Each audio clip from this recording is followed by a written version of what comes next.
Hey guys, I want to talk about tapering today. If you've ever followed a formal training plan, you probably already have gone through a taper. And last week I had author and exercise science journalist Alex Hutchinson on the Strength Running podcast. If you guys aren't subscribed yet, you're missing out. I love this guy. He is one of my favorite authors. He's written two amazing books about exercise science. This one, published a long time ago, Cardio or Weights, goes through hundreds of different questions you might have about fitness, exercise, nutrition, how the body works, and it really lays out the clear science on a lot of these issues. And then his more recent book, Endure, is just really one of the best. I mean, this is like the book on endurance and what limits our endurance activity. So if you're ever curious about why we actually slow down in a race, Alex's book Endure is for you. But let's get back to tapering.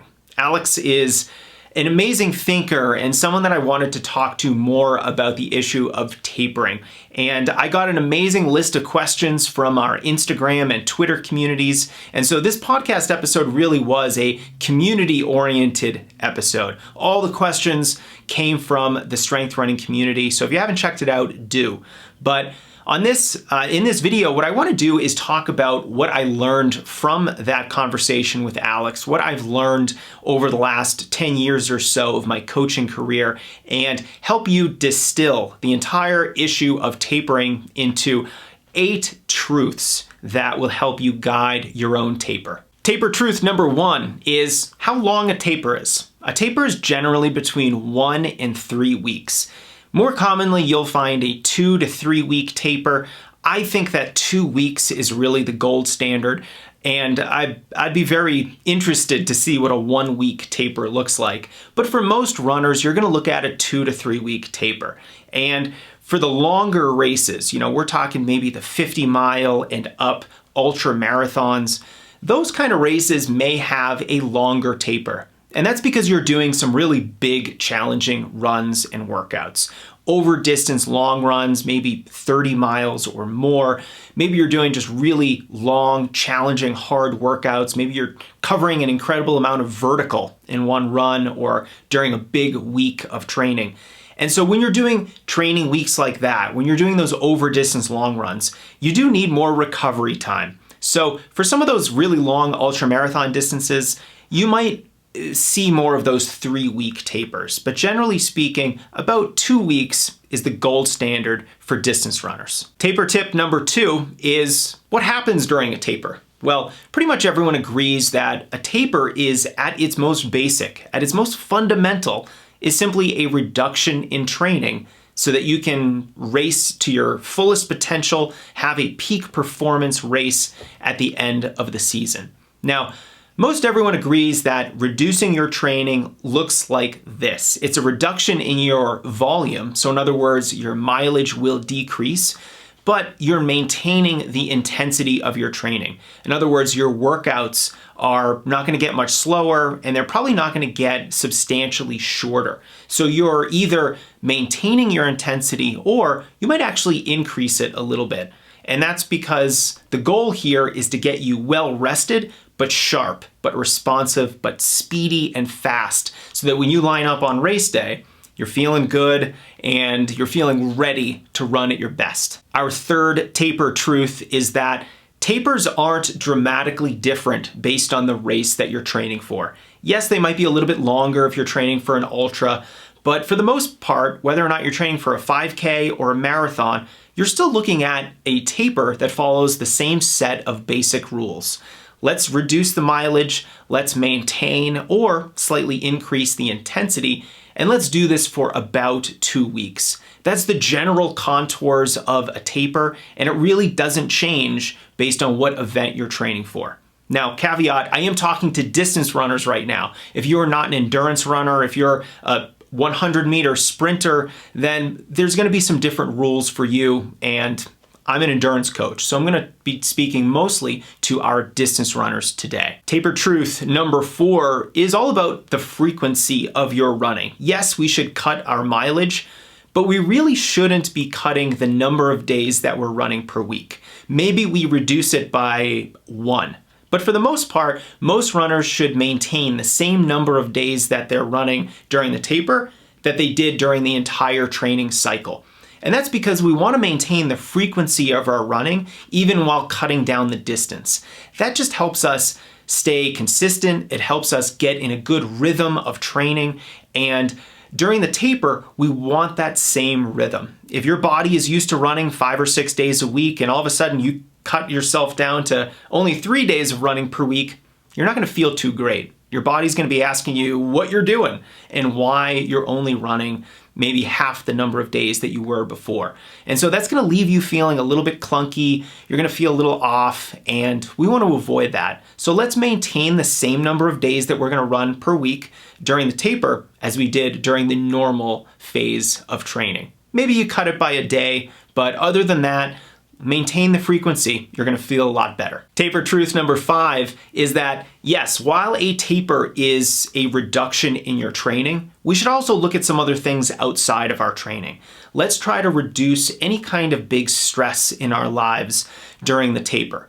Maybe that's relationship stress, maybe it's professional or work stress, family stress. Whatever you can do to try to limit those stressors is going to help you recover better and be in a better mental position on race day.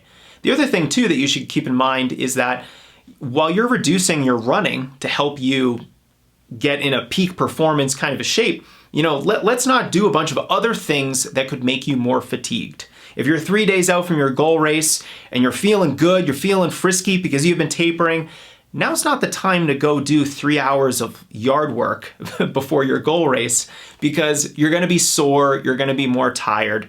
And the other thing too is, let's say you're doing a marathon.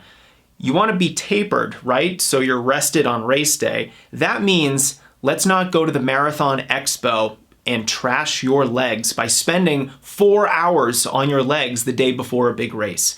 That is not in the spirit of tapering. And then finally, the other lifestyle issue to keep in mind here is that if you can get a little bit more sleep, that's probably going to be a very good thing. We really want to recover and fully adapt to the last of our hard training sessions during this taper phase. And a little bit of extra sleep is going to help you do exactly that. Now, of course, if you're used to going to bed at 10 o'clock at night, don't start going to bed at 8:30 at night and worry about not getting an extra hour and a half of sleep. Your body's not ready for that much extra sleep, but an extra 15 or 30 minutes will do you some good. Taper truth number 6 is that tapers are generally really only for your goal race. So if you're getting ready for a goal race at the end of the season, but you have a couple other races sprinkled throughout your training cycle, in other words, tune-up races, you're getting ready for that goal race by running some other different distances or maybe even the same distance if it's short enough, then you can certainly rest a little bit more before those tune-up races. So for example, taking an extra 1 to 3 days easier before these races, that's a good thing, and that's gonna help you run well. But we don't need to incorporate a 2 or 3 week taper before a tune-up race. Just like some of your workouts, in fact, most of your workouts, you're gonna run some of these races a little bit tired. You're gonna go into a race with some fatigue, maybe a tiny bit of soreness from all the hard work that you've been doing in this training cycle. And very similar to a workout, you're just gonna do the best that you can. And these tune-up races are not just to get a peak performance out of you. Of course, you want to try to do as best as you can, but really you're practicing the skill of racing and you're getting valuable feedback and insights and data about your fitness level. So we don't have to taper for these tune-up races. They're learning experiences, you're practicing racing, and they tell you what kind of shape you're in. But we certainly don't need to taper for 2 weeks before every tune-up race or else we won't be doing much training at all. Taper truth number 7 is that let's say you've missed some time from training due to an illness, due to injury, and you're wondering if your taper should still look exactly the same. And generally speaking, if you've missed a bunch of time, whether that was illness, injury, you just took a week off because you went on vacation, whatever it might be, is that your taper should probably be a little bit less substantial.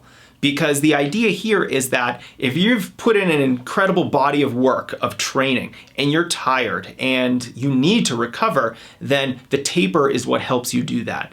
But if you haven't put in a huge body of work, if you've missed time and you get to that period maybe 2 weeks before your goal race, and you're not actually that tired because you've had to take a bunch of days off, maybe you've missed a couple long runs or workouts, well, we don't have a lot to taper from.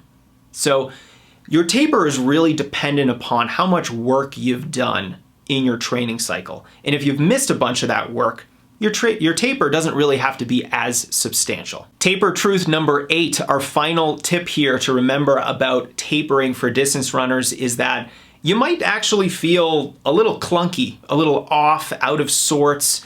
Some people call it the taper crazies, and this is a very normal part of the training process. You are used to training really hard, now you're taking it easy, and you almost don't know how to feel when you're not as tired and fatigued from training so hard. And so this is very normal. Don't get discouraged by it. Don't think that you're losing fitness by having a couple easy weeks before your goal race. Now remember, racing is just a logical extension of the training, and it takes weeks and weeks and weeks for you to start to lose fitness. And with endurance adaptations, those aerobic fitness adaptations that you get from long runs and high mileage and tempo workouts, those take about 2 to 3 weeks of you just not doing anything for those benefits to start to erode and decline. So even if you're running less, you are helping yourself maintain those endurance gains. So don't worry about it. You're not losing fitness. You're not going to line up in your goal race and not be able to run the paces that you were able to run in training.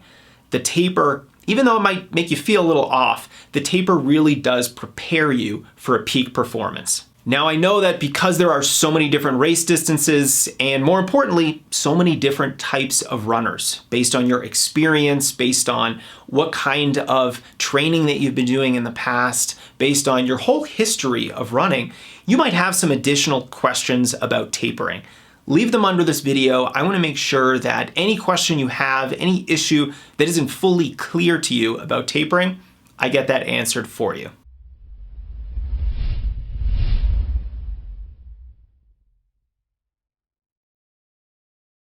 Taper truth number 6 is that I don't know. I forgot.